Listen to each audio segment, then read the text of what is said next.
Hallo meine Freunde, hola Madridistas, heute habe ich ein sehr interessantes Video für euch. Wir unterhalten uns unter anderem darüber, dass José Mourinho angeblich Bernardo Silva möchte. Der Ausverkauf bei Manchester City geht weiter. Einige Spieler von Manchester City möchten anscheinend nach Real Madrid. Ich meine, wundert mich nicht, von den letzten 5 Mal hat Real Madrid die 4-mal aus der Champions League geschossen. Also, was da dran ist, meine Meinung dazu, schauen wir uns natürlich an. Dann hat sich Enrique Riquelme gemeldet. Der wahrscheinliche Präsidentschaftskandidat hat mal ein bisschen zu seinem Programm erzählt. Was möchte er anders machen als Florentino Perez? Meine Einschätzung dazu natürlich auch in dem Video. Dann unterhalten wir uns aber auch über Negreira, denn gestern gab es schon wieder Gerüchte, die ich ein bisschen für euch einordnen muss. Es gibt Neuigkeiten im Fall Negreira. Ach ja,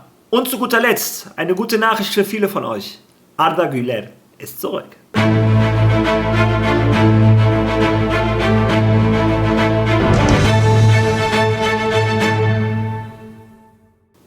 Ja, lasst mich dieses Video erst einmal starten mit Glückwünsche an Unai Emery, Glückwünsche an Aston Villa, haben gestern die Euroleague gewonnen gegen Freiburg im Finale, ganz klar 3:0.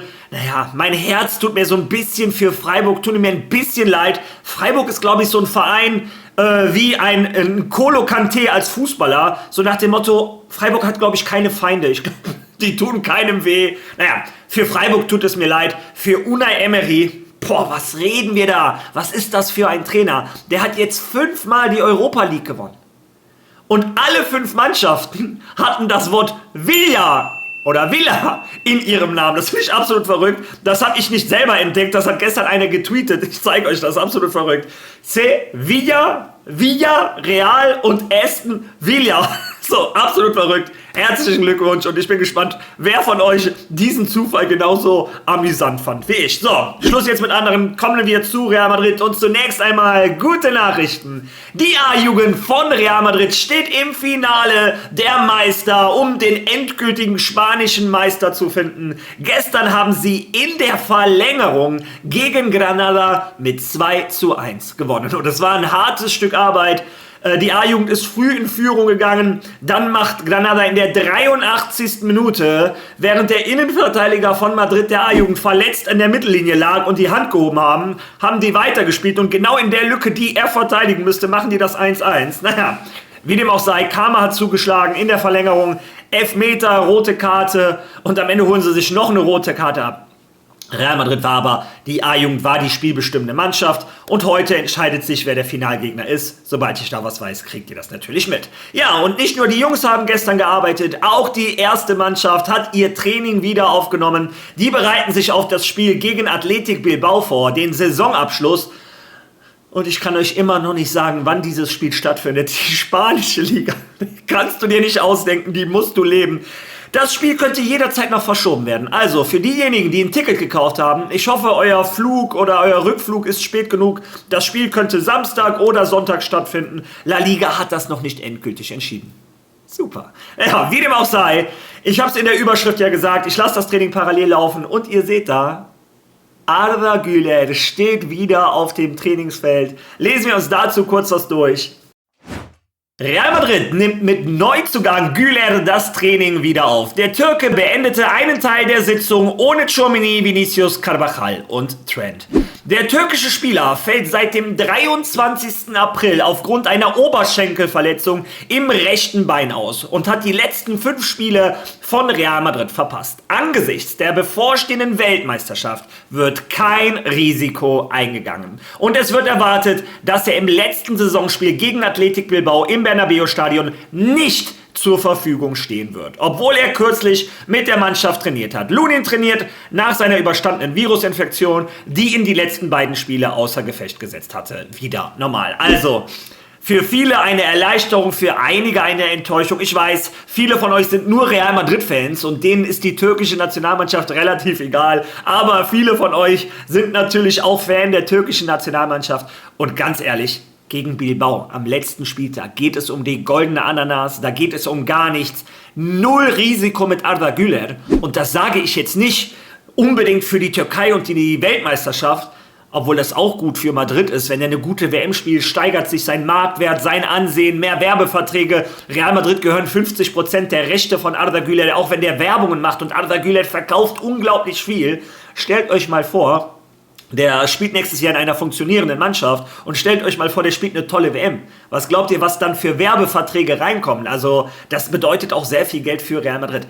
Aber auf der anderen Seite, das Letzte, was du machen möchtest als Real Madrid, die Gesundheit von diesem Jungen riskieren. Stellt euch mal vor, der holt sich was Schlimmeres und verpasst den Saisonauftakt. Also kein Risiko, ich verzichte liebend gern auf Arda Güler im Spiel gegen Athletic Bilbao. Wenn der danach wieder fit ist zum Saisonstart, zur WM, möchte ich Arda Güler in Topform sehen. Ja, meine Meinung zu dem Jungen kennt ihr ja.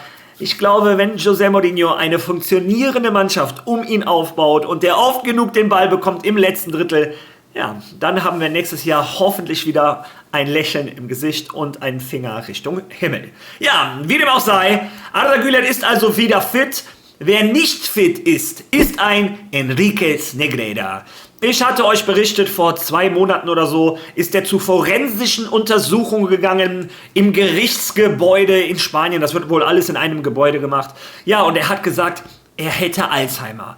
Und gestern ist herausgefunden worden, dass sein Alzheimer ja schlimmer geworden ist und er nicht mehr vor Gericht stehen wird. Einige haben daraus gemacht, der gesamte Fall Negreira bricht in sich zusammen, das war's, der Fall wird eingestellt, aber das könnte nicht weiter von der Wahrheit weg sein. Also hier eine gute Zusammenfassung von dem, was gerade los ist. Ja, heute haben wir den erwarteten Bericht erhalten. Man muss daran erinnern, dass Enriquez Negreira im März auf Antrag seiner Verteidigung einer forensischen Untersuchung unterzogen wurde, weil diese behauptete, sein Zustand habe sich verschlechtert. Im Jahr 2024 beantragten seine Anwälte bereits die Einstellung des Verfahrens, weil er nicht in der Lage sei, das Ausmaß des Verfahrens zu verstehen oder an einer Aussage teilzunehmen, und er wurde daher im Institut für Rechtsmedizin in Barcelona einer Untersuchung unterzogen. Und das Ergebnis der Untersuchung haben wir heute erfahren. Dieser Bericht wurde der Richterin vorgelegt, die den Fall Negreira leitet. Und er kommt tatsächlich zu dem Schluss, dass er nicht in der Lage ist, also dass er nicht die kognitiven Fähigkeiten besitzt, um das Ausmaß dieses Verfahrens zu verstehen. Das heißt, dass die Alzheimer-Krankheit, an der er leidet, wie es bei solchen Fällen immer der Fall ist, fortgeschritten ist und er daher nicht in der Lage ist, sich einer gerichtlichen Aussage zu unterziehen und die ihm gestellten Fragen zu beantworten. Daher liegt die Entscheidung jetzt bei der Richterin und das Logischste ist, dass sie mit diesem Bericht auf dem Tisch das Verfahren für ihn einstellen wird. Nur für ihn. Klar, der Fokus liegt aber weiterhin auf Barcelona. Klar. Offensichtlich. Und der Fall bleibt offen für die übrigen Beschuldigten, für den FC Barcelona als juristische Person, für alle ehemaligen Direktoren, die diese Zahlungen genehmigt haben und angeklagt sind, für den Sohn von José María Enríquez Negreira und für dessen Partnerin. Das heißt, es würde nur Enriquez Negreira betreffen, der ein wichtiger Beschuldigter ist, aber der Fall bliebe für alle anderen weiterhin bestehen mit den 3 Straftatbeständen, wegen derer sie angeklagt sind: Sportkorruption, Untreue in der Geschäftsführung und Urkundenfälschung. Ja, natürlich geht der Prozess weiter. Ich weiß gar nicht, was die Leute denken, wie so ein Justizsystem funktioniert. Das würde ja sonst bedeuten, wenn ich merke, ich kriege Alzheimer oder irgendwas passiert mir in meiner mentalen Gesundheit, dann kann ich eine Bank ausrauben, mach uns die Konten voll, kauf meiner Frau alles mögliche, Häuser, Autos, was auch immer. Und am Ende sage ich habe alles alleine gemacht. Ich hebe die Hand, ich habe Alzheimer, ich kann nicht angeklagt werden und meine Frau könnt ihr bitte nicht anklagen, das gehört jetzt alles ihr. Also so funktioniert das nicht. Die werden angeklagt wegen sportlicher Korruption, wegen irgendwas Geschäftsführung, unethischer Geschäftsführung oder wie auch immer das heißt. Also nicht, dass mich einer anklagt, aber ihr wisst, was ich meine, und wegen Urkundenfälschung. Also der FC Barcelona bleibt natürlich weiter angeklagt, auch der Sohn von Negreira und seine Frau. Wollte das nur einmal direkt im Keim ersticken. Ja, dann kommen wir zu Real Madrid noch einmal. Dani Carvajal hat gestern anscheinend ein Abendessen mit der Mannschaft organisiert, und zwar, um sich von den Teamkameraden zu verabschieden. Wir wissen, er verlässt Real Madrid. Ja, und jemand wurde nicht eingeladen. Hören wir uns das zusammen einmal an. Zu diesem Abendessen, zu dem der Kapitän von Real Madrid eingeladen hat, wurden seine Mannschaftskameraden, einige Mitglieder des Trainerstabs und die Leute eingeladen, die täglich in Valdebebas mit der ersten Mannschaft arbeiten. Die Nachricht, die wir bestätigen konnten, ist, dass Álvaro Arbeloa, der aktuelle Trainer von Real Madrid, nicht eingeladen wurde. Das ist ein klares Symptom dafür, dass die Beziehung zwischen Arbeloa und Carvajal völlig zerrüttet ist. Ja, wundert mich jetzt nicht, dass ein Álvaro Arbeloa nicht eingeladen wurde. Wie gesagt, ein Dani Carvajal ist sehr wütend auf Arbeloa. Er ist der Meinung, dass er wegen ihm die WM verpasst hat. Vielleicht denkt er auch, dass er wegen ihm nicht bei Real Madrid weiterspielen wird. Wie dem auch sei, im Endeffekt hoffe ich einfach mal, dieses Foto ist übrigens AI generiert. Nicht, dass ihr denkt, das ist wirklich aus dem Haus von Dani Carvajal. Aber das hat gestern, ich glaube, irgendeine Zeitung hat das AI mäßig programmiert. Und als ich das Foto gesehen habe, hat ein Teil von mir gedacht, es wäre doch schön, wenn es wirklich so wäre. Wenn da wirklich ein Mbappé, ein Valverde, ein Vini, ein Bellingham da sitzen und ein für alle Mal ein Dani Carvajal die Aufgabe macht, die er als Kapitän schon viel früher hätte übernehmen müssen. Und zwar für Frieden in der Kabine sorgen. Was bringen uns die Vorwürfe? Ein Mbappé, ich gebe ihm recht. Bellingham, Vini und Valverde haben absolute Scheiße gebaut. Die haben das beste Sportprojekt der nächsten 10 Jahre zerstört. Da bin ich mir sicher. Aber wenn wir uns jetzt gegenseitig weiter Vorwürfe machen, wenn die Kabine weiter gesplittet ist, ja, dann gehen alle eure Karrieren den Bach runter. Nicht nur Real Madrid, ihr selber auch. Und ist das wirklich das, wofür ihr in Erinnerung bleiben wollt? Für die Kabine, die Real Madrid zu AC Mailand gemacht hat? Ja, ich hoffe und glaube nicht. Wie gesagt, ich hoffe einfach, dass ein Dani Carvajal in diesem Abendessen sich wirklich vielleicht mal die 4 Streithähne oder 5 Tchouaméni auch noch separat in ein Zimmer gepackt hat und mit denen mal eine Rede geführt hat oder denen erklärt hat, wie Real Madrid weitergehen soll. Von mir aus, der hat bestimmt einen Gym mit einem Boxring, sollen die sich alle Boxhandschuhe anziehen, sollen sich einmal gegenseitig kaputt hauen und danach ist alles wieder gut. Weil ganz ehrlich, diese Streitereien, da hat doch kein Mensch mehr Bock drauf und die führen doch nirgendwo hin. Es hilft nicht, über die Vergangenheit zu meckern. Wir sind da, wo wir sind. Jetzt müssen wir als Mannschaft in die Zukunft schauen. Das ist meine persönliche Meinung. Deine, wie immer, sehr gerne in den Kommentaren. Ja, in den Kommentaren würde ich auch gerne lesen, was du zu dieser Information sagst. Und diese Information ist von Sergio Valentin. Das ist ein Insider, der in den letzten Wochen, ich glaube, das war der allererste, das war sogar definitiv der allererste, der damals berichtet hat, Real Madrid und José Mourinho haben eine Einigung gefunden. Das heißt, der scheint gute Connections zu haben zum portugiesischen Fußball und zu Real Madrid. Und das passt hier auch ein bisschen zu dieser Information. Denn laut seinen Informationen möchte José Mourinho Bernardo Silva. Ihr wisst, ich habe gestern berichtet, ein Pep Guardiola ist nicht mehr Trainer von Manchester City oder beendet jetzt seine Karriere bei Manchester City, nicht seine ganze Karriere. Ja, und es beginnt so ein kleiner Ausverkauf. Es gibt etliche Spieler, die Real Madrid schon angeboten wurden. Auch ein Guardiol, das hat der AS berichtet, da komme ich in einem meiner nächsten Videos zu, wenn ich Zeit finde. Ein Diaz hinten aus der Verteidigung wurde angeboten. Inzwischen anscheinend auch ein Bernardo Silva. Und José Mourinho soll ein Fan sein. So, meine Gedanken dazu. Bernardo Silva ist 31, also Fußball hat er noch in den Knochen. Der kostet keine Ablösesumme, wahrscheinlich ein Handgeld wird er haben wollen und er verlangt so 10 Millionen Euro Nettogehalt. Also, wenn man die nackten Zahlen sieht, für einen Spieler mit der Erfahrung, der hat die Champions League gewonnen, das ist ein alter Krieger, ein Haudegen, das ist so ein richtiger, José Mourinho-Spieler, der aber auch technisch hochbegabt ist. Also, wenn man das so sieht, denkt man sich, warum nicht? Was jetzt kommt, ist meine persönliche Meinung. Ihr könnt gerne eine andere haben. Wie gesagt, die Kommentarbox steht euch allen offen. Ja, wie dem auch sei, ich bin der Meinung, von diesem Profil haben wir schon einige Spieler. Wir haben einen Arda Güler, wir haben einen Nico Paz, diesen Linksfuß, der ein guter Techniker ist. Also, als Stammspieler würde ich einen Bernardo Silva nicht gerne bei Madrid haben. Vor allem, weil ich ihn auch für einen richtig dreckigen auf dem Fußballplatz handle. Immer wenn wir gegen City gespielt haben, hat er jedes einzelne Spiel immer irgendeine hinterlistige Aktion, noch einen gestupst, getreten, irgendetwas gemacht. Also da feiere ich ihn gar nicht. Aber was dieser Mannschaft abgeht, sind Anführer, sind Leader, sind Charaktere in der Mannschaft. Ein Kroos ist weg, ein Modric ist weg, ein Carvajal ist weg, etc. Wenn du da so einen alten Haudegen als Ergänzungsspieler hast für die Mannschaft, an denen andere wachsen können, warum nicht? Also, das sind meine Gedanken zu Bernardo Silva. Wie gesagt, deine würde ich gerne lesen. So, und um das Video zu beenden, zu einem der interessantesten Themen zurzeit im Universum Real Madrid. Für mich sehr interessant. Ich glaube, einige von euch haben das noch nie erlebt. Und zwar Wahlen bei Real Madrid. Wir wissen, Florentino Perez hat schon angekündigt, er wird sich definitiv zur Wahl stellen. Und ein Enrique Riquelme, ja, der ist sich da noch nicht zu 100% sicher. Aber der hat gestern mal ein paar Aussagen getroffen bezüglich dieser Wahl, bezüglich dem Real Madrid, das er gerne aufbauen möchte. Ja, bevor ich meine Meinung gebe, hören wir uns das zusammen einmal an. Letztendlich war dies ein Projekt, bei dem es 5 Werktage gibt. Wir werden die Frist ausschöpfen. Ich glaube, das ist unser gutes Recht, die wenigen, die kurze Frist, die wir haben, bis Samstag auszunutzen.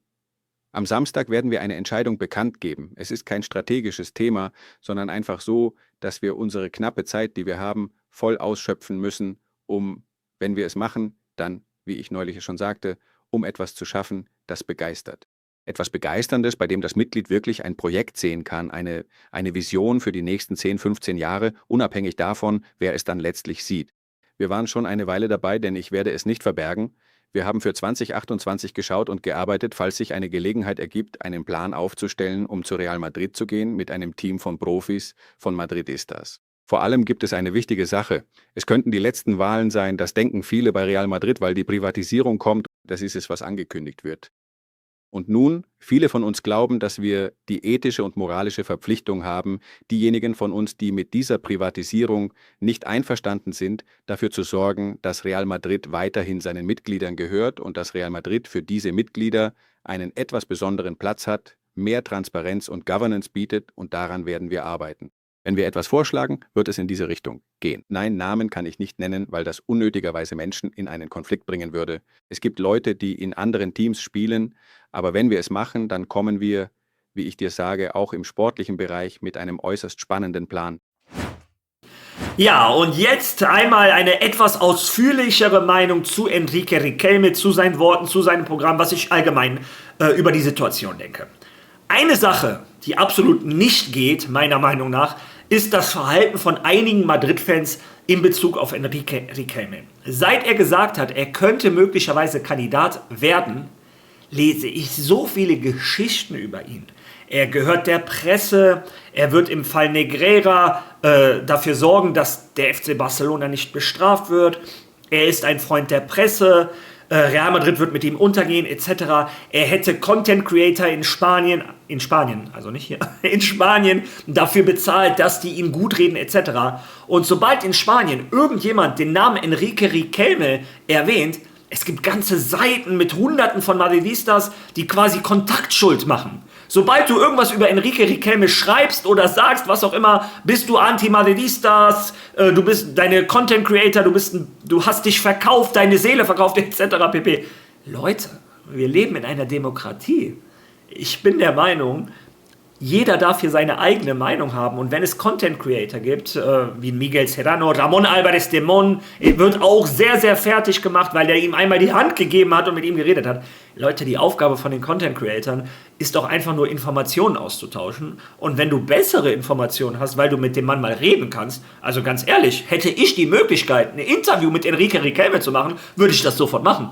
Und trotzdem ändert das nicht an meiner Meinung, dass Florentino Perez der beste Präsident in der Geschichte von Real Madrid ist und ich alles dafür geben würde, dass er noch weiter Präsident von Real Madrid bleibt. Aber trotzdem, umso mehr Informationen, umso besser. Ja, also das ist so das Erste, was ich sagen möchte. Ich kriege auch viele von euch, schicken mir Zitate und Tweets und was auch immer, in dem steht, quasi der ist der Teufel und Madrid geht unter, der möchte uns alle verkaufen, etc. Piano, wir reden hier über Wahlen. In Wahlen finde ich, jeder sollte gerecht behandelt werden, jeder sollte gehört werden und eine Chance bekommen, einfach seine Meinung zu sagen. Dann zu seinen Worten, und da gebe ich ihm teilweise ein bisschen Props, teilweise finde ich, dass er da Quatsch redet. Er hat natürlich recht, oder er hat auch klar gemacht, er hat eigentlich die Wahl für 2028, wollte die Wahl vorbereiten. Und ganz entspannt mit Trainern reden, mit Spielern reden, etc., so nach dem Motto. Und jetzt hat ein Florentino Perez meiner Meinung nach mit Absicht gemerkt, da kommt einer 2028, schieben wir die Wahl mal nach vorne, mal gucken, wie weit er jetzt ist. Also der hat schon recht, dass es alles sehr kurzfristig ist.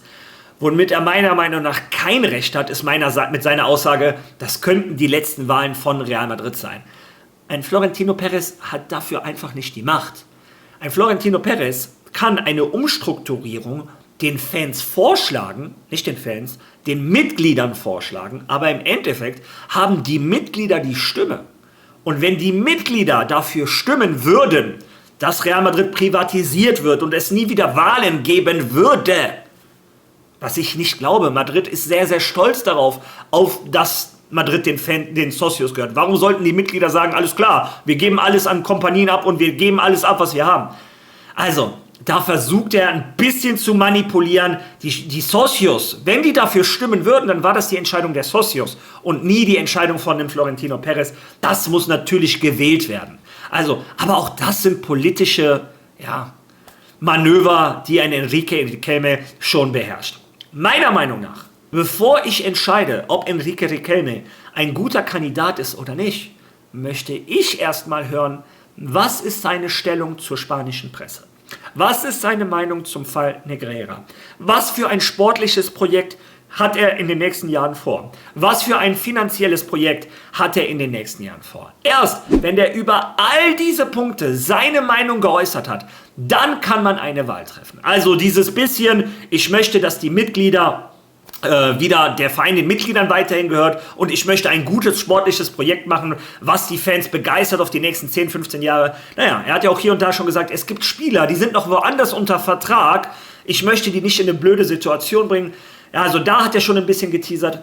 Und allgemein muss ich sagen, der macht das nicht unintelligent. Denn einige Socios sind in den letzten Jahren so ein bisschen enttäuscht, in welche Richtung sich Real Madrid entwickelt, dass die immer weniger Sagen haben etc. Und darauf spielt er an, unter mir werdet ihr wieder mehr Gewicht haben im Verein. Ich werde auch spezielle Orte für die Mitglieder erschaffen etc. Das ist so ein Wunsch, der schon seit 10 Jahren im Universum Real Madrid herrscht. Und das macht er schlau, weil im Endeffekt dürfen du und ich, wir Fans, haben keine Stimme. Aber die Socios schon. Und wenn er den Socios anbietet, unter mir geht es euch besser. Naja, das ist also so ein bisschen, wie er auf Stimmenjagd geht. Wie gesagt, für mich viel zu früh zu sagen, ob er ein guter oder ein schlechter Kandidat ist. Das entscheide ich erst, wenn ich all seine Meinungen kenne. Ja, und eure Meinung möchte ich auch kennen, und zwar zu diesem Video. Lasst eure Meinung bitte gerne in den Kommentaren. Wenn ihr schon mal da seid, seid so lieb, liked dieses Video, hypt dieses Video. Ja, hypen ist kostenlos, ich wurde gestern gefragt. Und zu guter Letzt, lasst bitte ein Follow da. Wir sind auf der Jagd nach den 30.000 und ich würde mich riesig freuen. Also, wir sehen uns morgen wieder. Bis dahin. Allah!